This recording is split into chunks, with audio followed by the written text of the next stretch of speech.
What's good, YouTube? Welcome back to the channel, and thank you all for tuning in. Really appreciate each and every one of you. We're coming to you post-race from round 9 of Pro Motocross here at Unadilla. Another awesome day of racing. More shakeups. We've seen them so many times this year, and today was no different. But like we always do, we're going to do our post-race track walk just to show you guys how gnarly and how tough the track was that these guys were dealing with today, because you can never tell on TV. My iPhone won't even do it justice, but we're going to do our best. And this is a massive track. It's going to take all I've got to do this track walk, but at this point, I kind of feel like I have no choice. I talked to a Pro Motocross rookie at dinner last night, and he actually said that these videos got him out of trouble. His dad was yelling at him, and then he showed him my post-race track walk video from Redbud, showed him how much it was just survival and how ridiculous it was, and kind of got him off the hook. So yeah, we got to run this track walk up. The people need it, and hopefully you guys enjoy it too. But one question I got to ask before we get into this thing is, has Unadilla become way too fast of a pro national track? They made some changes in the last few years, like taking the S-turn out of Sky Shot and just straightening the track out a little bit. It's made it crazy fast. You use fourth gear on this track more than any other track on the Pro Motocross circuit, and it gets rough, tough, and gnarly, so it can kind of make for a sketchy dynamic. But we're gonna go out in the trenches and check it out ourselves. And yeah, guys, let me know in the comments what you think, if the track's gotten too fast, if it's city and it's still perfect, or if they need to do something a little bit in between. So buckle up, we're about to get started. But before we do, you guys know I have no choice but to thank the channel sponsors. They make these videos possible, so go check them out, then we'll get into the video. Huge thank you to ASV Inventions, home of the unbreakable lever and the new S1 series single pivot adjustable lever. Sirius Studio, they can take care of all your merch needs. The designlabco.com, they got some great designs in their lab at their co. On Track School, they got the best homeschooling programs on the east and the west of the Mississippi. They can help you chase your dreams while you get an education. And last but not least, Maynard Racing Performance. They can get you dialed in with some gold valves and get her nice and plush for you. Feel like you're riding on a cloud. I have links and discount codes and all that fun stuff in my video description, and if you guys are supporting them, you're supporting me. Thanks for watching and hope you enjoy. Out of turn 1 into this second sweeper. This is actually before the second 450 motos even ran. And they have been disking and plowing this, getting it all titty city perfection mode for I think every start. They don't want it to be too chaotic, more than it already is these first few corners, so they try to make it at least a little bit flatter. God, they're so fast to get it done here.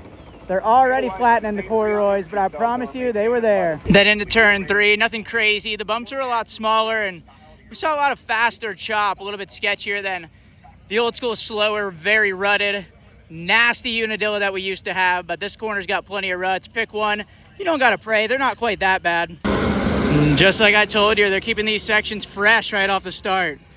Under the famous Unadilla bridge, homie's trying to plow the track and I'm just trying to stay out of his way. But this section's changed over the last couple years. We got an option section up here. We'll get to it when it's time, but let's check out these ruts. Got about 6 or 9. It all funnels into this left side, and then that option section's a chicane. Let's go check that out. This is actually one of the few sections I haven't even made my way up to yet one time today. It's the first I'm seeing of it, but you can either go inside out, outside in. You could try to cross over, but I wouldn't recommend it. That will be what we call the Deegs Birmingham Supercross spec, but got some ruts and chop on that option. Some more on this one. All the way through, little left-hander final corner, and the ruts get way deeper up there as then you launch into the gravity cavity down the elevator shaft. The outside option's got one big ass rut that leads into like 5 small ones. I wouldn't even know what to do through here. Nasty. These things get so deep, and this base is not exactly what I would call forgiving. You drop into that and it jars your friggin' bones. This little drop down into gravity cavity is edgier than some of my jokes.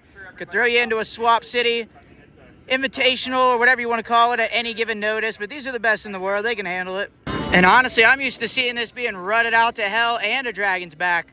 I mean, don't get me wrong, it's still gnarly because it's a pro motocross race, but one of the tamer Unadillas, I think. And now the motos are over. Launch this thing to flat, go OJ Simpson mode, even though there's not a landing to OJ2.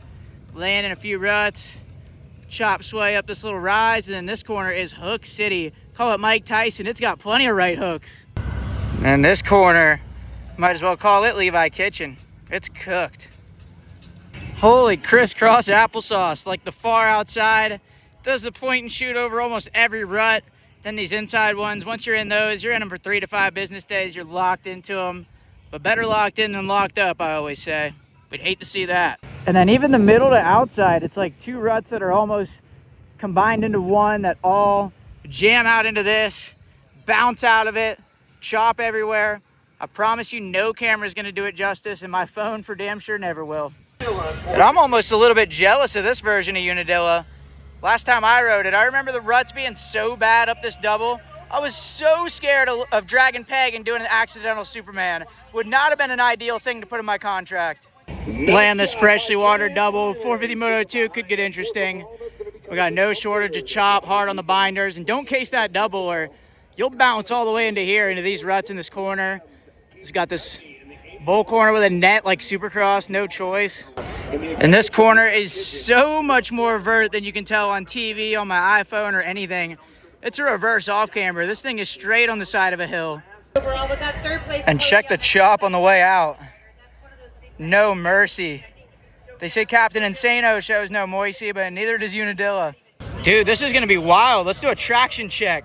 Oh, I thought it was gonna be slicker than Diddy's bedroom floor. That ain't even as bad as Trump's comb over. Then into this tree turn, and there was a lot of track cutting in 250 Moto 1 inside the markers. Almost everybody was doing it, so kind of hard to penalize the field, but they went out, nosed up a nice wall, and put a stop to that real quick. Started out pretty wet this morning, and these ruts got hooks out the ass. These actually are some of the better ones, but yeah, no smooth transition, no smooth line, only smoother lines, and if I was racing, I wouldn't have found it. Yeah, here we go. This section's terrifying. This makes me so glad that I'm doing what I'm doing now. I don't have to deal with all that. Got like 6, I can't even say 6 or 9. I think I can actually just count 6, but they all lead into 1 or 2, maybe 3 up there.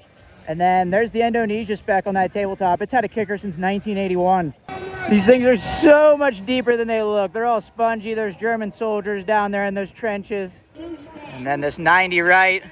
This tabletop's usually way worse, actually. This is a good year for it. Bravo, Unadilla track crew. You're saving lives. This is ridiculous. They are on it. This corner's already plowed, but it was so chopped out. The hooks were so deep. It was beating everybody up. And then this jump, it's where Anderson became a flagger a couple years ago. It's sketch. Usually it gets massive kickers, which they've kind of already fixed, but check it out. You can kind of still see the remnants of one rut that led to a pothole Indonesia. Wanna be invitational, hopefully not, but yeah, this jump will reach up and bite you. This had ruts everywhere, but now they're gone too. Damn it, this is kind of a buzzkill. Over one of the sketchiest 10-foot doubles in moto because there's so many ruts up it. We didn't get to see them just then. We got the 450 sight lap firing off, and then more ruts. Pick one. It's a survival of the fittest of, yeah, hopefully everybody actually. We still got one more to go, but yeah, that section doesn't look too fun. Oh yeah, dude, I'm glad I'm getting to this before they prep it because they get to it fast here at Unadilla. Oh my, no thank you. Gnarls Barkley all the way around the sweeper, all the way up the hill, and pretty much all the way to the finish. This is just disgusting. Good luck, boys. I wish they weren't so damn efficient out here. These already getting to all the gnarliest places before I even have a chance to sprint over there. Never mind, I got here for most of it. Got the amateur track for tomorrow all brownie mixed out, but not this. So sketch, so high speed, and there's tons of holes to go along with all those ruts. It's a hell of a time. And this used to just be a WFO uphill that I cannot believe I just walked all the way up. So out of breath. But this corner is terrible. Had to show you guys. Yeah, for sure, this is sick. 2 inside main ruts, that's pretty much all anybody was using. But look at the exit, it turned into like 5.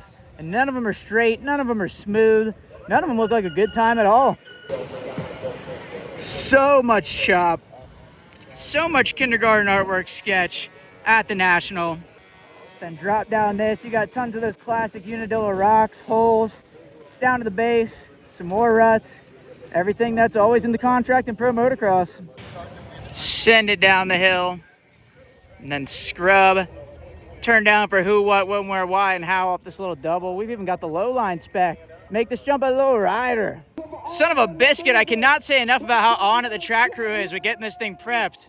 Honestly, they're crushing it, but it's making my job damn near impossible. Speaking of damn near impossible, imagine trying to exit this corner. That's just base chop down to China, shale, you name it. If it's not a good time, it's there. Or around the outside. I didn't see this getting used all that much late in the day, but it was still an option. We love having the options. Brother, oh my Lanta, a series of curbs all the way up to this single. Ain't no way your bike's staying straight. Rear end will stay about as straight as Pride Month coming out of this corner. And newsflash, that's not all that straight. Up here leading into Sky Shot, we tried, but shocker, and I don't mean two in the pink and one in the stink, I mean they have already fluffed it up. Wow, right after Sky Shot, this is brutally cooked. It's so high speed too.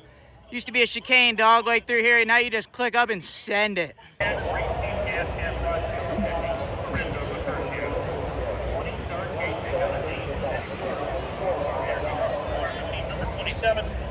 This hill was shot. Cochran bit the dust here. Some guys in the LCQ bit the dust here. Call this thing insurance because it was claiming people everywhere. Even after they prepped it, this section still looks wild. Good thing they slowed it down. You used to go so fast from the Sky Shot all the way to the top of that. These rollers definitely help that. To the top of this hill, and then we got even more of this 6 or 9 rut narrow down into 2 or 3 rut spec. We see it so much on this track. A lot of sweeping from out to in. But then when those get rough, people try to do the tight line, bad corner setup, but it's smoother. So that's what leads to this. No smooth lines. Of clean air, and I feel like my lips are gonna swell up like Kim Kardashian right now. These tracks are no joke. Put a foot wrong, you're headed to the ER without choice. Got all these that leads into another nasty hook. And I think this might have been sending some guys for a ride late in 450 Moto 2. Hunter went down, AP went down there. And this is mental steep. I mean, I've never been to Fox Hill, so all you Brits can calm down, but this is by far the steepest hill I've ever seen. It is insane. And I'm not walking down there again. I already did it twice in the second motos. You can stay tuned for my footage. Got shadows everywhere, a little Washougal action, and check out the chop on the way up this. Just 8 out, survival, total hill climb. I've actually seen people get almost to the top and have to turn around and start over. It is Gnarls Barkley if I've ever seen it. A little tabletop out of screw you. Going down in that thing was more like screw me. It wore me out. Then you land. Got very hard base, a few edges just to knock you on your ass if you had the balls to run the scoop tire today. Then we got a rut all the way up the face of the turning tabletop. That sends you into the accidental oppo like 9 times out of 10 every time, at least at my talent level. I mean, you hit this little son of a gun wrong, you are going for a ride and not a good one. I don't mean like Cornelius Tondel factory Kawasaki ride. I mean a bad time. Turning tabletop ruts to more ruts to even more ruts. I kind of got to take back what I said about this being one of the easier Unadillas. I've just seen some that are so much harder. The ruts that are so bad that it's basically survival, just trying to get around the track. It's kind of been a while since we've seen one of those, but this is still brutally tough. Doing the teardown right behind me. Nobody's wasting a second. And just to add friggin' insult to the injury that I don't even have, they have already plowed the last corner too. And full disclosure, I'm not walking all the way down there to show you guys a plowed up turn. That's a lap at Dilla. Well, that's a wrap for this video. Really appreciate you guys tuning in. And as always, please let me know what you think in the comments, what you thought of the video, if you liked it, if you disliked it, if I was too out of breath and couldn't talk from running around too much, even though I know that was the case, or anything in between. You guys know you can throw it all my way. It's all in the contract. I have no choice but to take it, honestly. Even if you want to hate, I kind of love that too. But thank you guys again for watching. Really appreciate everybody, and I'll catch you at the next one. Free of choice at Budds Creek.